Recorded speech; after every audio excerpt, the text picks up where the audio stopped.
Kia ora ana, everybody, and good evening. Hari, thank you for that. I'd like to think that if we take the notion of what you talked about, we'll give you some food for thought tonight, and that the va, the space between us, becomes filled with what we're going to offer, and that later you'll have something to feed us back. First of all, I'd like to introduce you to us tonight.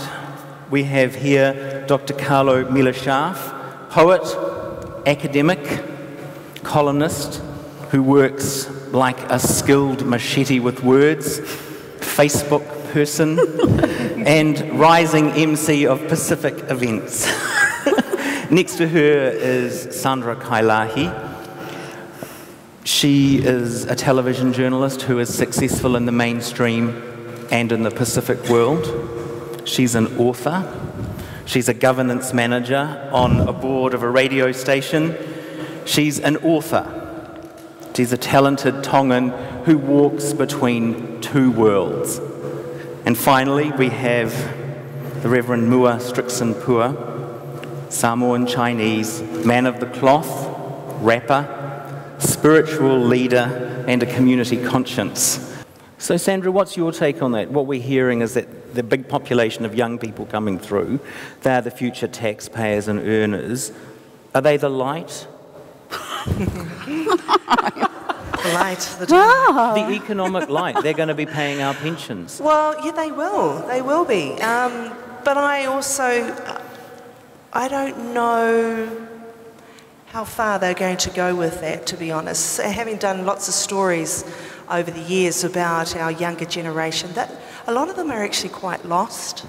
In the sense, this is from my own take, in that they don't have a sense of purpose. Now, when I say that, I don't mean that all of them, but a majority of them have sort of like, you know, they're into, you know, South Auckland, American culture, you know, they're influenced by that. Yeah. And it's, you know, the way they dress, and it's more important that they've got the, you know, up-to-date or whatever, latest fashion and stuff like that.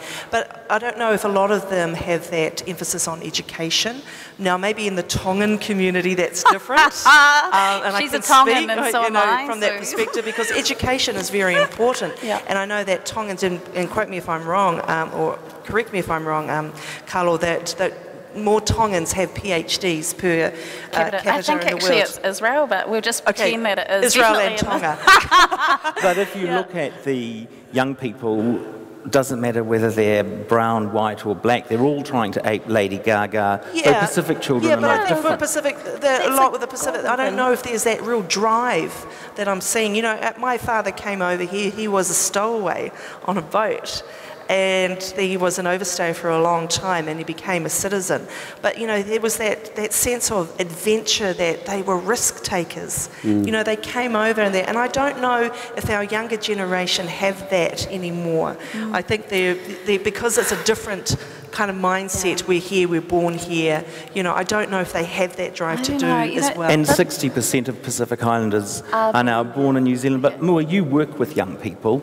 What's your take on that? I work with young people whose spirit and identity have been crushed.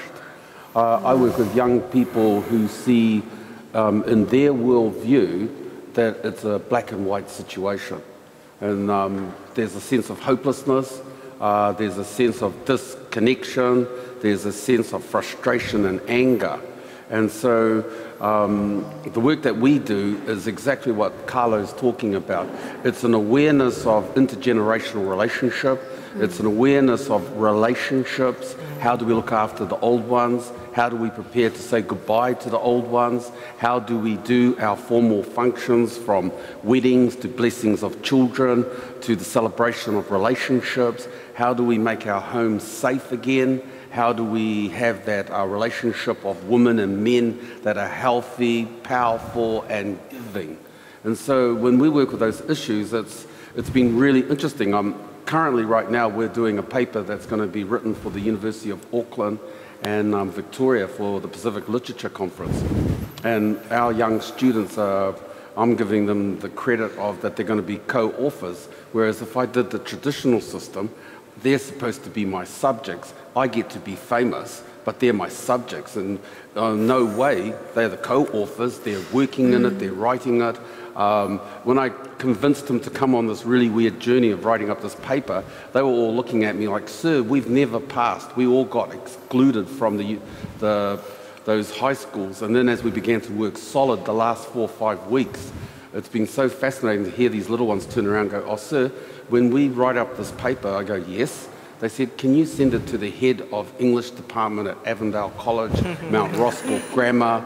Out came all the schools, you know. And then the thing I liked was, the other thing that the feedback I got from my students was, because they said to me, Moore, why are you so pushy about university? We're dropouts. And I go, if you're going to turn down university, then we're going to give you university, so that when you walk away from it, I can understand it. What I don't like is that our young people don't realise that they have incredible capability, they have incredible mana, they have incredible aura that needs to be nurtured, needs to be given an opportunity. And then it's about relocation of their relationship with their elders, and it's about family work. So we get all those... So we've had Pacifica today. I don't know how many people went to that. It was really, really busy. Where does that sit with what you're talking about, which is Pacifica is a celebration? Admittedly, it's incredibly commodified, but it is a celebration. Where does that fit with that picture? What do we think? Well, I think that increasing visibility is really important. Like once upon a time, I think it was Bob Harvey actually, in a book that Paul edited, he said that there were more dogs and cats on televisions than Polynesian, you know, Polynesian, so it's kind of true, like there is increasingly this presence in the national imaginary, and I think it's really important, so that, I mean, we certainly didn't, I never saw little girls that looked like me on television when I was small, and I mean, I think it's kind of important that there's this presence. Well, if you did, there were big families. Included. There were like big families. I remember a McDonald's ad, and they were Polynesian family, and they were all lined up on the seawall, and there was about 8 of them, and I was like, oh my gosh, you know, we don't all come from big families, and we don't all eat McDonald's. Saying that, we do, but, you know, there was just that perception, that stereotype that just seems to be perpetuated and a I lot. think this is why I get a bit nervous about this talk about our young people, and it's a little bit indiscreet of me to tell this story, but when I Be indiscreet. when I was doing my PhD, nearly finished, Dr. Colin Tukuitonga was appointed to become, and he's a medical doctor, the CEO of Ministry of Pacific Island Affairs, and he said, Carlo, getting these thought leaders to write me pieces about what to do, and I'd like you to write the youth one. And he said, you know, we've got the health one, and I'd like you to write something about, you know, evidence-based about our Pacific young people and how we can fix them. And I said, well, you know, with all due respect, Colin, I know you are a doctor, but they're not like a disease to be fixed, actually. They're our future resource, and we should be really excited. I think there are things that we need to be really mindful of, like when you've got a highly visible ethnic minority and they are concentrated in a particular place, and they're what? This 37% of the Pacific population here are children, so they're largely children. Then we all want to be taking responsibility for ensuring that they're not sent to really bad schools, which, you know, and there are not good resources there, and they're not having access to the kinds of things that would make them really well-rounded, participating, skilled, talented New Zealanders. That's all in our best interest, so I think that we have some challenges, and while we talk about how undereducated we might be, in 1985, only under 50% of Pacific people had qualifications. So that was where we came from. We came from our stowaway fathers that didn't have degrees, and now people are saying, oh gosh, 36% of Pacific people don't have qualifications. But if you think about that community mobilising itself from 50% of no qualifications to just 36, that's actually a huge amount of effort to upskill, to... So if we take the conversation so far and some of the thinking that's going on there, what could Auckland be if it was able to embrace what we're talking about here? That energy, that Pacific-ness, however you define it. If people were listening, what could it be? Where could it go? Does it shift the brand of the city? What does it mean? We've got a mayor who wants to make Auckland the most livable, cultured city in the world. There is a big cohort of Pacific Islanders who bring a whole lot of strengths with them. What could Auckland be if that was harnessed? Well, I think that so many different ethnic groups bring different strengths and resilience to Auckland, and yeah, it's about ensuring that all of that can coexist in a way, in a really inclusive way that is quite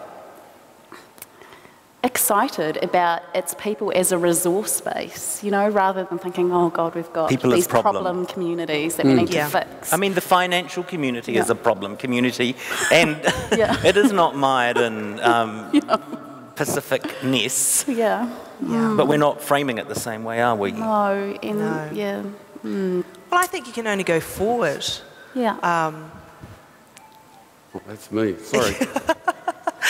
With your son's song I know, on there. playing my son's song. Nesian Mystic on his ringtone there. Hey, I think that we can only go forward, and like Carlos said, you know, embracing all groups, you know, that we do coexist. And yes, you know, with our relationship with tangata whenua, and also, you know, respecting that, and also knowing that we bring colour and also unique Pacificness, but then so do other ethnicities, and that's the way we coexist. But we're talking about Auckland being, you know, the Pacific city, the largest Pacific city, and I think there's lots of claims to, you know, dispute that.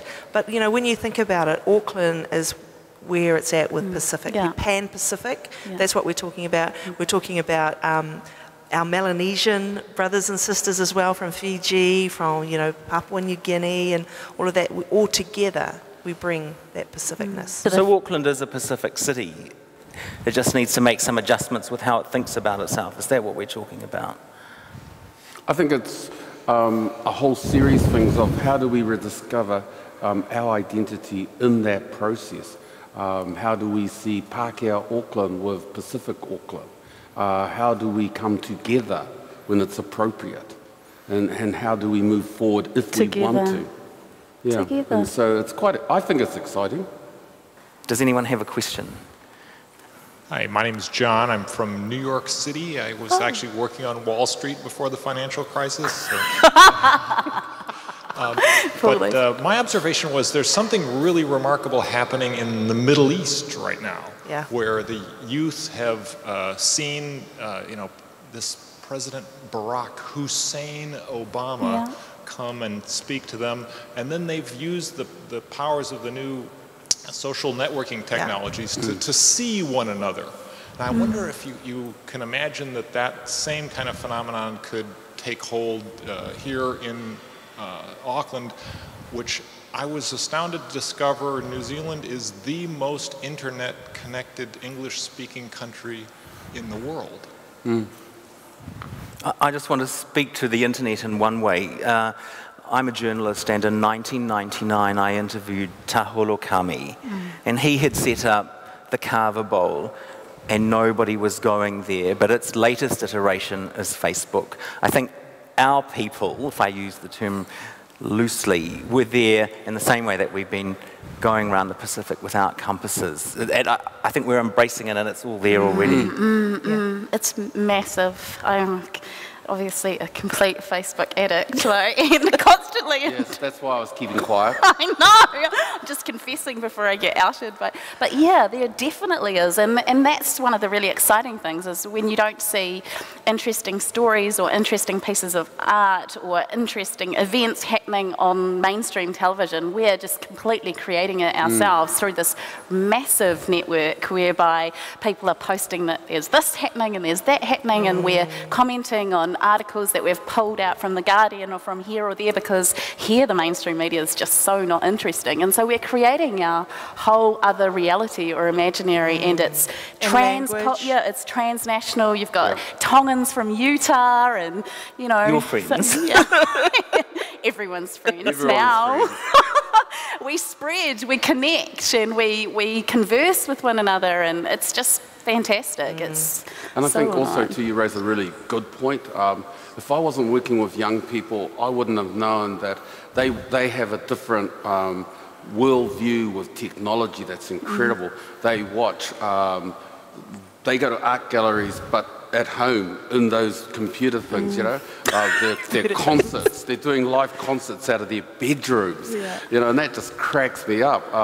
So the dialogues, the political ones, to the art ones, to the religious ones, our young ones are really breaking down the walls. And my heart goes that us old ones, we're not keeping up. Oh, speak for yourself more. Well, okay, I'm sorry. So actually, this is the light in the dark, and it's in a screen in front of you. Yeah. Right. Yeah. And if you don't pay your power bill, you ain't going to be internet hooked up. That's I think we're going to leave it there. Yeah. There's a lot to think about. It is about the relationship. It is about reclaiming, and it is about asserting. Taking ownership. Yep. Thank you.